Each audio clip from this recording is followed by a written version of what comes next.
예, 지난 주말 동안 전국 곳곳에 산불로 큰 피해가 발생했고 안타깝게도 경남 산청에서는 진화대원과 공무원 4분이 돌아가셨습니다.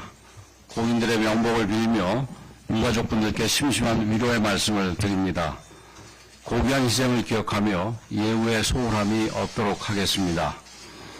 아직도 울산 울주 지역 산불은 꺼지지 않고 있는데 오늘 강풍이 예보된 상황이라 걱정이 더 큽니다. 더 이상 피해가 확산되지 않고 조속히 진화되기를 바라며 현장에 계신 분들 모두 안전에 각별히 유의해 주시기를 당부드립니다. 이재민도 많이 발생했고 산불 피해 대피하신 분들도 많습니다. 하루속히 피해를 복구하고 피해 주민들의 불편을 최소화할 수 있도록 정부와 지자체는 만전을 기해 주시기 바랍니다. 국민의힘은 적시에 필요한 지원이 충분히 이루어질 수 있도록 정부 지자체와 협력하여 총력을 다하겠습니다. 이런 일이 반복되지 않도록 산불 대응 체계도 강화해 나가겠습니다. 산불은 무엇보다도 예방이 중요합니다. 건조한 날씨에 바람까지 더해지며 산불이 나기 쉬운 때입니다. 국민 여러분들께서도 각별한 관심을 가지고 주의를 기울여 주시기를 바랍니다. 잠시 후 10시에 한덕수 권한대행의 탄핵 심판 선고가 예정되어 있습니다. 변론 기일이 단 하루에 끝났을 정도로 물을 것도 따질 것도 없는 부실탄핵 그 자체입니다. 탄핵 소추 사유서에는 기본적 사실관계조차 앞뒤가 맞지 않는 수준 미달의 정치 선동구호만 가득했습니다. 이 엉터리 탄핵으로 대한민국 경제와 외교는 엄청난 타격을 받았고 우리 국민과 기업의 그 피해가 고스란히 돌아왔습니다. 헌법재판소가 국가와 국민을 위해 올바른 판결을 내려주리라 믿습니다. 민주당의 줄탄핵과 국정 파괴 난동에 대해 엄중한 경고를 보내주시길 바랍니다. 한덕수 권한대행이 복귀하면 시급히 처리해야 할 일이 한둘이 아닙니다. 그동안 최상목 권한대행이 최선을 다해왔지만 대미 외교 공백과 이에 따른 국민과 경제계의 우려가 매우 큰 상황입니다. 외교안보와 경제 현안부터 꼼꼼히 챙겨주시길 바라며 우리 당도 전력을 다해 적극적으로 뒷받침하겠습니다. 아울러 많은 국민들은 지금의 국가적 난제들을 극복하기 위해 하루라도 빨리 대통령이 직무에 복귀해야 한다고 생각하고 있습니다. 헌법재판소가 조속한 올바른 결정을 내려주시기 바랍니다. 지금 나라 안팎의 난제가 쌓여있고 민생도 어려움을 겪고 있는데 민주당은 할 일을 하지 않고 하지 말아야 할 일만 골라서 하고 있습니다. 특히 내일 모레 이재명 대표의 선거법 위반 2심 판결을 앞두고 그야말로 광란의 폭주를 멈추지 않고 있습니다. 광화문에 철진한 천막당사를 만들고 대통령 파면 선거 때까지 싸우겠다는데 민주당의 눈에 국민과 나라는 보이지도 않는 겁니까?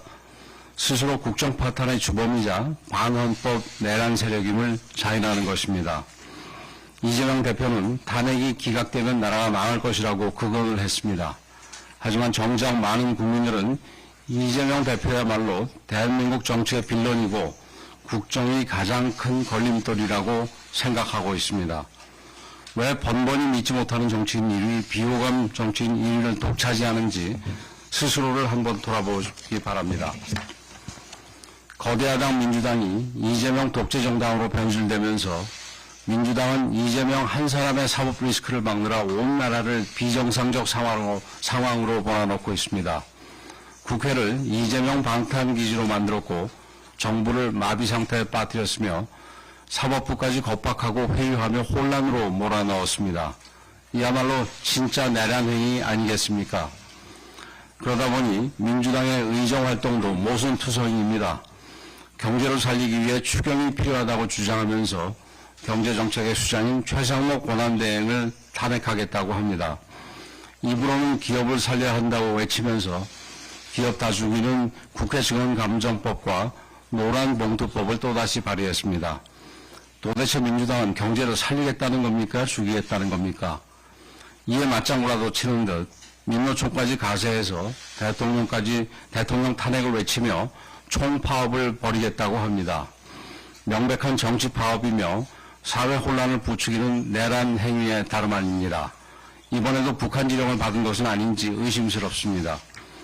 아무리 민주당이 발버둥을 쳐도 피고인 이재명이 저지른 8개 사건 12개 혐의의 범죄가 사라지지는 않습니다. 이재명 대표가 할 일은 국민 선동이 아니라 반성과 대국민 사죄입니다.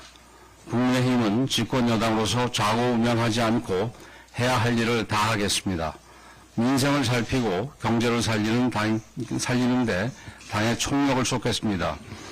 혼란을 하루속히 수습하고 국가 시스템을 재정비하기 위해 국민과 함께 모든 노력을 다하겠다는 말씀을 드립니다.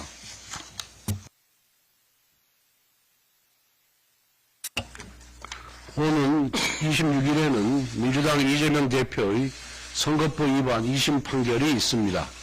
공직선거법 제270조는 선거범에 대한 재판을 다른 재판에 우선하여 심리한다고 되어 있습니다. 그 기한은 633 원칙을 적용하여 1심은 6개월, 항소심과 상고심은 각각 3개월 이내에 하도록 규정하고 있습니다. 그런데 이재명 대표의 선거법 위반 사건은 1심 선고에만 무려 2년 2개월이 걸렸습니다. 이재명 대표에 대한 사법부의 지연된 정의는 오늘날의 정치적 혼란을 일으킨 중대한 원인이 되었습니다. 이재명 대표는 선거법 위반 사건 1심에서 징역 1년에 집행유예 2년을 선고받았습니다. 이 정도 형량이면 항소심과 상고심을 간다고 해도 피선거권 박탈형을 면하기가 어렵습니다. 이재명 대표와 민주당이 그동안 보여준 행태는 법치주의와 사법부에 대한 조롱이었습니다. 이재명 대표는 선거법 재판 항소심 개시를 위한 소송기록 접수 통지서 등 서류를 이사불명, 폐문부재와 같은 이유로 수령하지 않았습니다. 심지어 허위사실 공표죄에 대한 위헌법률 심판까지 신청했습니다. 그러면서 허위사실 공표죄가 우리나라밖에 없다며 거짓말을 했습니다. 한편 작년 11월 이재명 대표가 1심에서 유죄를 선고받자 민주당은 공직선거법상 허위사실 공표죄를 삭제하고 피선거권 박탈 기준도 벌금 100만 원에서 벌금 1000만 원으로 상향하는 공직선거법 개정안을 발의하기도 하였습니다.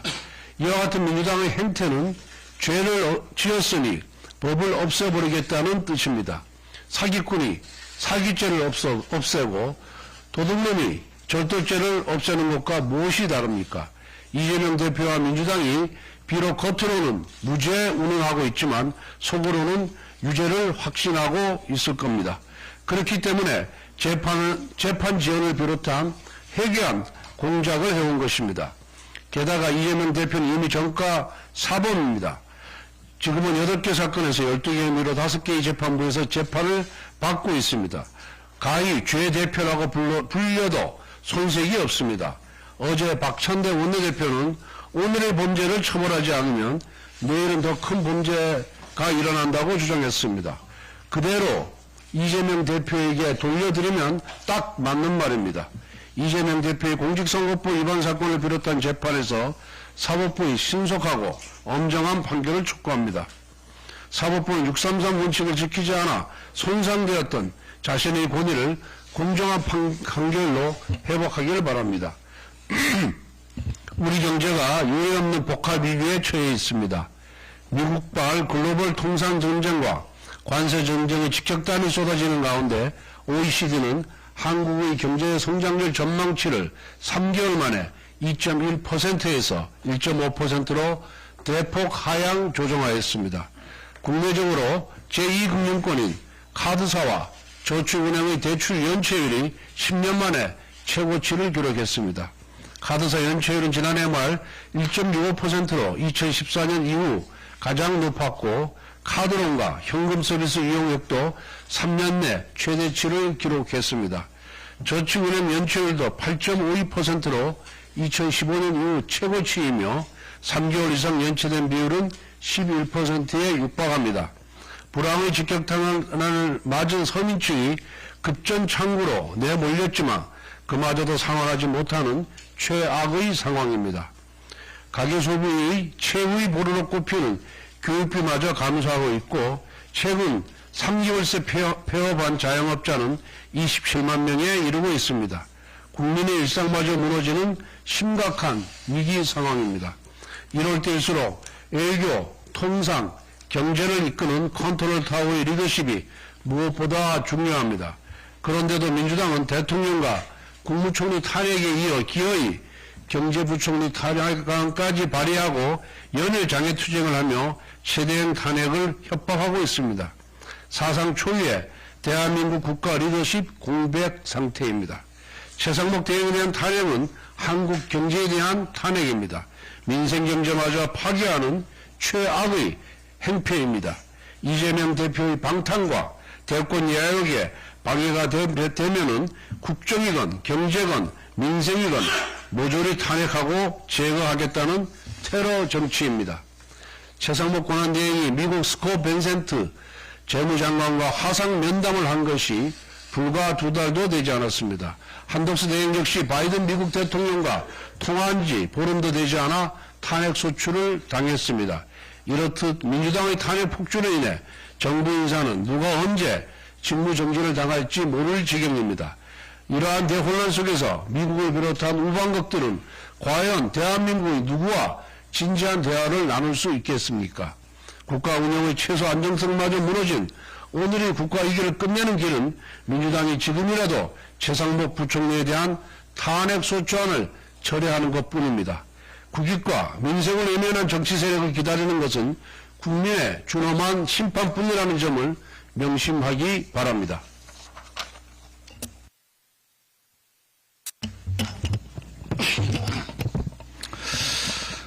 탄핵 소추권 남용 방지를 위한 국회법 개정안을 발의하고자 합니다.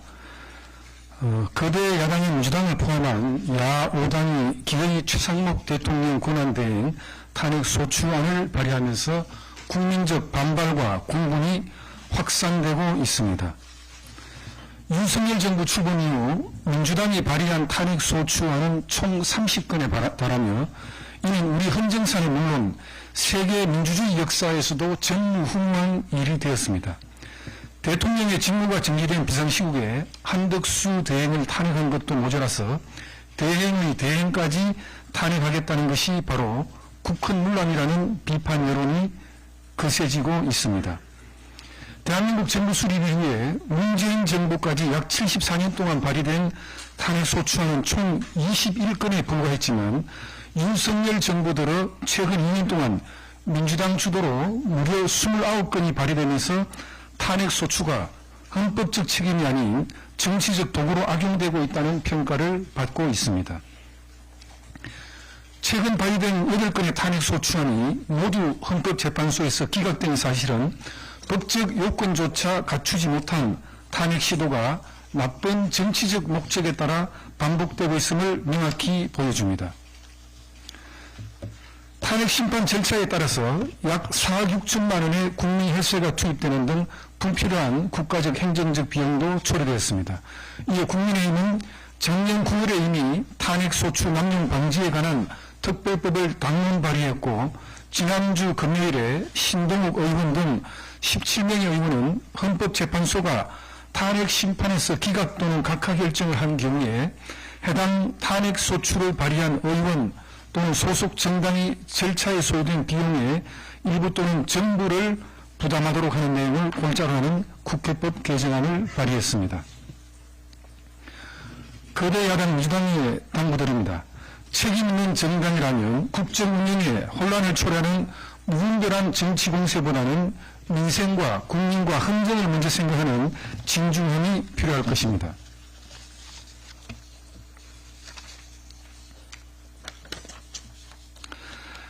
장바구니 물가 고공행진이 심상치가 않습니다. 한국농수산식품유통공사의 3월 21일 기준 소매가격에 따르면 배추는 한 포기당 5,446원, 평년 3,454원에 비해서 57.7%가 상승했습니다.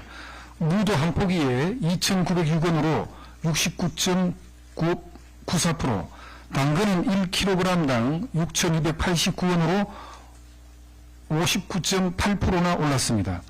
언론 보도에 따르면 겨울철 이상기온 등으로 배추, 무, 당근 등의 생산량이 10% 내외 감소한 것이 주요 원인이라고 합니다. 정부는 물가 안정을 위해 지난 1월부터 배추, 무, 양배추, 당근 등에 대해서 할당 관세를 적용하고 할인 행사, 정부 비축 물량 방출 등을 통해 적극 대응하고 있습니다. 이러한 정부의 노력에도 불구하고 국민 여러분께서 물가 상승 부담, 특히 식료품, 외식비 부담을 가장 크게 느끼고 계십니다. 한국경제협회가 지난 3월 20일 발표한 민생경제 현황 및 전망 대국민 설문조사에 따르면 국민께서는 경제적으로 가장 크게 어려움을 느끼는 분야로 물가 상승을 가장 많이 뽑았습니다. 여론조사 응답자의 71.9%가 응답을 했습니다. 최근 1년간 가장 물가가 크게 올랐다고 느끼는 부분은 식료품 및 외식비를 꼽았습니다. 정부는 2월 농수산물 소비자 물가 조사 결과에 대해서 식품 소비자 물가 안정세가 지속되고 있다고 평가한 바가 있습니다. 정부의 인식과 일반 국민들께서 느끼는 괴리가 크다고 할 수 있습니다. 통계상 흐름과 숫자만으로는 알 수 없는 물가 상승으로 인한 국민의 고통이 분명히 존재한다는 것입니다. 정부는 통계 수치가 보여주는 안정성만으로 물가 상승으로 인한 국민의 고통을 저평가하지 말고 물가 상승에 더 적극적으로 대처해야 할 것입니다. 또한 라면, 맥주, 우유 등 각종 서민식품들이 원재료 가격 상승 및 고환율에 따라 가격이 인상될 수 있다고 하는 만큼 물가 당국의 세심한 관심이 필요합니다. 통계적으로 연간 산불이 가장 많이 발생하는 시기가 4월, 5월을 꼽고 있는데 3월 하순에 전국 동시다발적으로 산불이 빈발하고 있는 상황입니다. 산불 대책과 추경을 위해서 정부 측과 당정협의 일정을 상의해서 당정협의를 개최하고자 합니다. 만약에 오늘 한덕수 총리가 권한대행에 복귀한다면 복귀 이후 첫 당정협의가 될 것 같습니다. 참고하시기 바랍니다. 네, 상경민정 출신 임의자 의원입니다. 범죄 피고인 이재명 대표는 지난 22일 재보궐선거 유세에서 윤 대통령 탄핵이 기각되면 나라가 망할 것이라고 하며 기각되면 불복이라도 하겠다는 듯한 뉘앙스를 내비쳤습니다. 저는 오는 26일 이재명 대표의 공직선거법 위반 사건 20선거 공판에서 무죄가 선고되면 나라가 망할 것 같습니다. 왜? 이렇게 겉과 속이 다르고 말과 행동이 다른 표리부동한 정치인은 난생 처음 봤습니다. 저 60입니다. 지난 10일 한국경총이 소개한 미국 싱크탱크 헤리티지 재단은 2025년 경제자유지수 보고서에서 한국의 노동시장 자유도 평가에서 낙제점을 줬습니다. 평가 대상국 184개국 중 101호, 등급도 5개 등급 중 부자유를 받아 중국이나 북한이 받는 최하위 등급인 억압을 겨우 모면했습니다. 왜 우리나라의 평가도가 낙제점을 받았을까요? 헤리티지 재단은 임금, 근로시간, 채용, 해고 등 노동시장의 유연성이 전반적으로 높지 않다고 평가했습니다. 또 한편으로는 최근 미국 상공회의소가 한국의 기업인 처벌이 과도하다는 내용의 불공정 무역 관행에 관한 의견서를 미국 무역대표부에 최근 전달했다고 합니다. 외국 기업 CEO는 자국에서는 상상하기 힘든 형사처벌 위험에 노출돼 있어 교도소 담당인을 걷는다는 한국법상의 CEO 리스크를 외국인이라고 피해갈 방법이 없기 때문입니다. 이러한 상황에서 민주당이 추진하려는 노란봉투법, 주 52시간 족쇄, 상법 개정안이 시행되면 노동시장 유연성은 더욱 악화될 것이 불보듯 뻔한 일입니다. 형사 피고인 이재명 대표는 지난 20일 이재용 삼성전자 회장을 만난 자리에서 기업이 잘 돼야 나라가 잘 된다 라고 했습니다. 진심입니까? 진심이에요? 진심이었다면 최소한 삼성전자가 직면한 R&D 주 52시간제 예외 적용에 대한 대책을 가지고 만났어야 하는 거 아닙니까? 노란봉투법 폐기 약속, 더 나가서 상법 개정안 철회 선언 등을 마련해서 만나야 대국민적 설득력이 있는 거 아니겠습니까? 형사 피고인 이재명 대표님, 기업은 왼쪽 다리가 가렵다고 하는데 왜 형사 피고인 이재명 대표와 민주당은 기업의 오른쪽 다리를 피가 나도록 긁고 있는 것입니까? 이렇게 표리부동한 모습을 보이니 기업이 잘 돼야 나라가 잘 된다는 당연한 말이 이재명 대표가 하면 뉴스가 되는 것입니다. 참 창피합니다. 이재명은 합니다를 말을 교묘하게 하고 얼굴빛을 꾸민다는 이 사기꾼이 갖춰야 할 덕목인 교원 형색으로 바꾸십시오. 이재명은 합니다. 이재명은 교원 영색 합니다로 바꾸십시오. 다시 한번 말씀드립니다. 기업이 잘 되고 나라가 잘 되는 방법은 따로 없습니다. 반도체 연구개발 전문직에 대한 주 52시간 예외 적용 이거 협조하십시오. 그러면 기업이 잘 되는 거 아니겠습니까? 왜 자꾸 오른쪽 다리를 걸고 있습니까? 형사피고인 이재명 대표님 인사의 충실 의무를 주주까지 확대하는 상법 개정안 이거 어렵대잖아요. 힘들대잖아요. 왜 자꾸 오른쪽 다리를 긁으세요? 이거 처리하십시오. 그러면 기업이 잘 되는 것입니다. 형사피고인 이재명 대표님 노조 불법 파업을 조장하는 민노총 청원법, 노란봉투법 재추진하지 마세요. 왜 자꾸 오른쪽 다리 긁으려고 하세요? 이거 안 하시면 기업이 잘 되는 거 그냥 가만 놔둬도 잘 됩니다. 진정 노동자를 위한다면 이 시간에도 고생하고 있는 라이드라든가 플랫폼 노동자, 프리랜스 노동자, 특수고용 노동자 이런 약자를 위한 기대런더법 우리 당이 발의한 노동약자지원법을 통과시킵시다. 이것이 당신의 진정성을 보여주는 거예요. 미래산업에 이 연구실에 불이 꺼지면 한국 경제의 성장력도 꺼집니다. 자꾸 왔다 갔다 다니면서 쇼하지 마시고 진정성 있는 방법을 제가 얘기했으니까 보여주세요. 이게 중도 보수 아니에요? 맞죠? 이상입니다. 예, 미상대책위원 최영두입니다. 오는 26일은 천안함 폭침 15주기, 28일은 제10회 서해 수호의 날입니다. 서해는 피로서 지킨 영역입니다. NLL 역시 북방 한계선 역시 그저 지켜진 것이 아닙니다. 수많은 희생 위에서 지켜진 우리의 영해입니다. 중국이 서해 잠정 조치 수역에 대형 철골 구조물을 무단 설치하고 이를 점검하려던 우리 해양조사선을 위협한 사실이 공개된 지 벌써 여러 날이 되었습니다. 그런데 절대다수당 민주당은 침묵하고 있습니다. 규탄 성명 하나 내지 않고 있습니다. 이재명 대표는 여전히 이 문제에 대해서도 중국에 쎄쎄하면 해결된다고 생각하시는 겁니까? 엊그저께 이재명 대표는 이스라엘 역사학자, 유명한 역사학자를 만났습니다. 이스라엘 역사를, 최근사를 보면은 사법 리스크, 지도자가 사법 리스크를 해소하기 위해서, 사법 리스크를 피하기 위해서 사법부를 흔들다가 한 나라를 안보위기에 몰아넣는 사례를 알 수 있습니다. 네타냐후는 자신의 사법 리스크를 피하기 위해서 사법부를 급박하고 사법부를 흔들려고 하다가 급기야 하마스의 급습을 받는 치명적 상황에 이르렀습니다. 정치는 실패하면은 정당과 정부가 바뀌면 되지만 외교 안보에 실패하면 나라가 사라집니다. 이재명 대표는 서해 수호의 날, 천안함 폭침 15주기에 앞서서 서해에 대한 분명한 입장을 내놓으시기 바랍니다.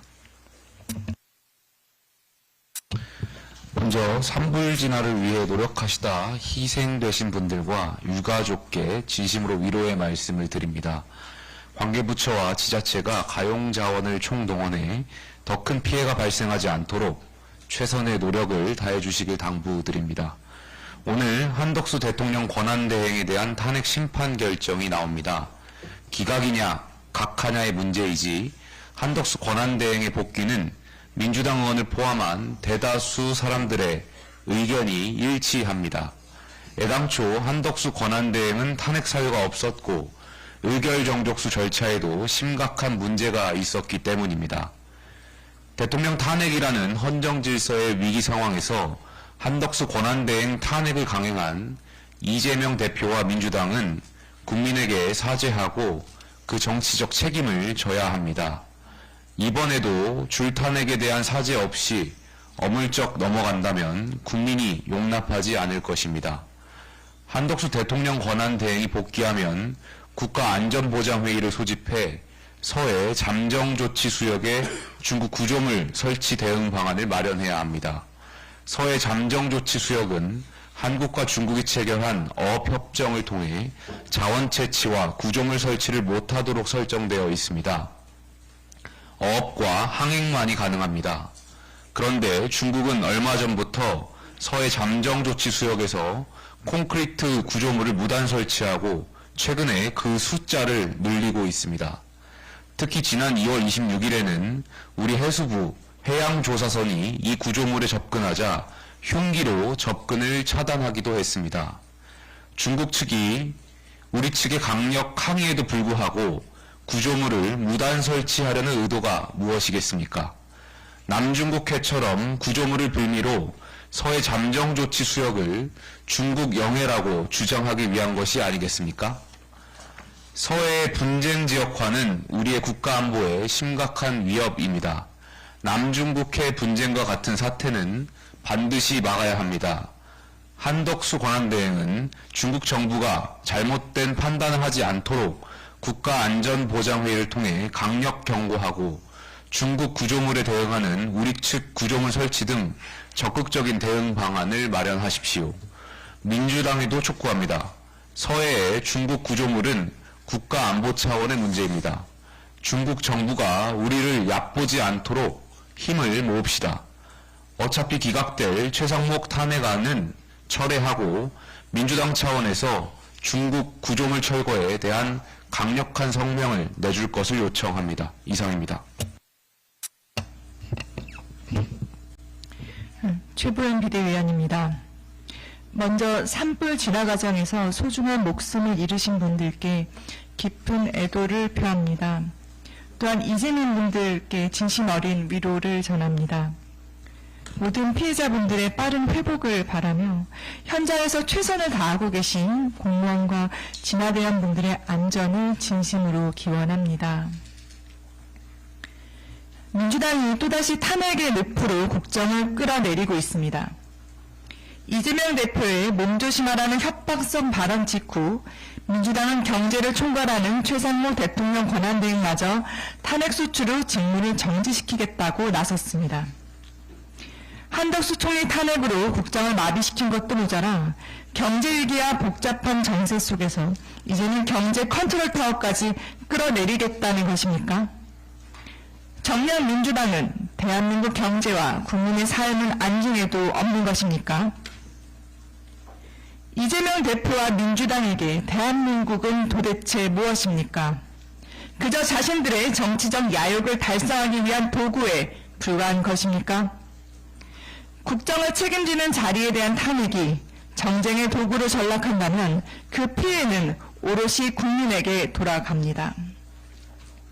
국민의힘은 대한민국을 끝없는 탄핵 정국으로 몰아넣으려는 민주당의 시도를 결코 좌시하지 않을 것입니다. AI는 21세기 글로벌 패권 경쟁의 핵심 요소로 부상했습니다. 미국과 중국이 막대한 자본과 기술력으로 시장을 주도하는 가운데 우리는 AI 3대 강국 비전을 실현을 위한 과감한 도전을 시작해야 합니다. 이에 따라 몇 가지 주요 시사점을 말씀드리겠습니다. 첫째, 기술은 인간을 향해야 합니다. 지난 1월 CES 2025에서 하우와 후에 대한 논의가 주를 이룬 것처럼 AI의 혁신은 단순한 기술 발전을 넘어 사람 중심의 혁신으로 나아가야 합니다. 교육, 의료, 공공서비스 등 전 분야에서 AI 활용을 확대하고 특히 사회적 약자를 위한 정책적 지원을 강화해야 합니다. 저는 AI for Humanity의 중요성을 가장 강조하고 싶습니다. 둘째, 현실을 직시하고 전략적 대응에 나서야 합니다. AI는 단순한 기술 개발을 넘어 플랫폼, 규제, 외교, 군비 경쟁이 얽힌 복합적인 국제 정치적 이슈입니다. 우리는 GPU 확보, 데이터 활용, 예산 등에서 아직 부족한 점이 많고 모든 분야를 아우를 수 없는 현실도 냉정히 인식해야 합니다. 정부와 민간이 협력하여 이런 현실을 객관적으로 진단하고 필요한 부분을 과감하게 보완해 나가야 합니다. 셋째, 정부와 국회는 AI 산업의 도약을 위한 실행력을 강화해야 합니다. 정부는 AI 3대 강국이라는 비전을 제시했고 국회는 AI 기본법을 통과시켰습니다. 그러나 이를 실현하려면 이에 그치지 않고 구체적 지원 계획과 과감한 규제 혁신을 통해 AI 생태계를 조성해야 합니다. 4차 산업혁명 시대에 데이터는 기름, 플랫폼은 유정이라는 관점에서 데이터 거버넌스와 플랫폼 전략을 국가 경쟁력의 중심에 두고 국회는 데이터 활용 측면에서 개인정보 보호와 지적재산권 문제 등 실효성 있는 후속 입법을 추진해야 할 것입니다. 넷째, AI가 정쟁의 도구로 활용되어서는 안 됩니다. AI 산업은 속도 경쟁이 핵심입니다. 제21대 국회에서 AI 기본법이 여야 간 합의에 이르지 못해 결국 폐기됐고 이후 22대 국회에서 6개월이 지난 12월에 통과한 사례가 있습니다. AI 관련 주요 정책들을 정책으로 발목 잡는다는 것은 이는 스스로 미래 먹거리를 포기하는 결과를 초래하는 것임을 명심해야 할 것입니다. 초당적 협력으로 AI 산업의 발전을 뒷받침해야 합니다. 국민의힘은 데이터 활용 규제 혁신, 인프라 확충, AI 스타트업 육성, 인재 양성 등 분야별 지원책을 마련하여 대한민국이 AI 혁신을 주도할 수 있도록 최선을 다할 것입니다. AI 혁명의 골든타임을 놓치지 않고 대한민국이 AI 패권 경쟁에서 G3로 도약할 수 있도록 우리 국민의 힘이 앞장서겠습니다. 이상입니다.